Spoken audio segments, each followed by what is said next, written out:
Hey there, Professor Snart with some feedback on your essay. So first of all, I think there's a lot of really strong points going on. I love your title. First of all, I think that's really interesting.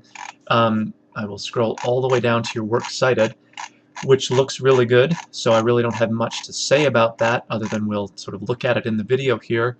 Again, well organized, formatted. You got all the pieces. It looks like they're, italicized or in quotes the way they need to be. Isn't it odd how sometimes the secondary source is the same title as the primary source? It creates potential confusion, but I think you've handled the citation part so nicely in your essay that it's really not an issue.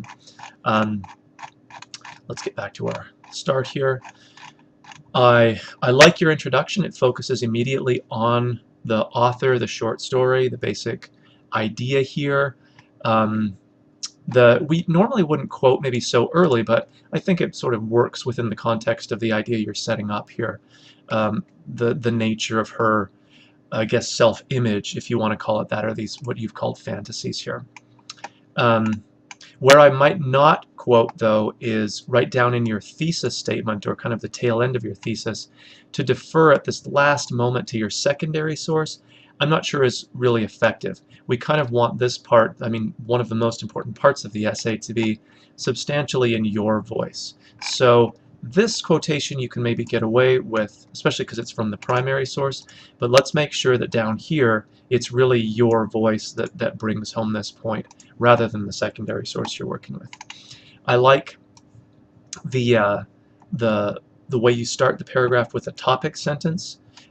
Maybe we'd look for some primary source quotations or a little elaboration again before we go to that secondary source. So a little bit like up here, really make sure that the secondary source is truly secondary. It's coming after you've done, laying out the topic. Here's some examples. Here's what they mean, and then here's your source. Um, Again, the citation looks good. I like the way that you've sort of integrated or introduced quotations or set up the sort of context that you want to be talking about. So big picture, you really have a lot of strong points going on here. My main concern, though, is just on the level of sentence.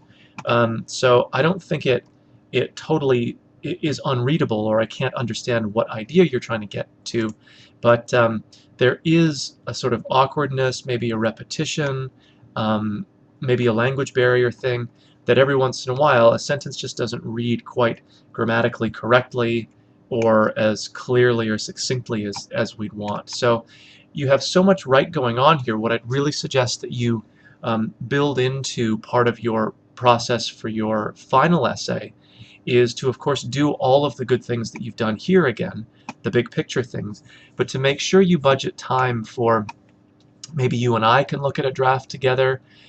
You can work with the Writing Center on campus. If you're not on campus at all, they do online appointments, so you can still work with somebody that way, and really trying to focus on sort of sentence level readability. I don't want to go through the whole thing and just point to every single instance.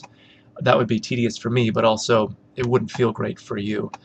So really take away from this a lot of strong things that you're doing, and make sure that you build ample time into your next writing process for that sort of sentence level editing, which I think would really help take this to a whole new level as an essay. But I think lots of strong things to build on from here.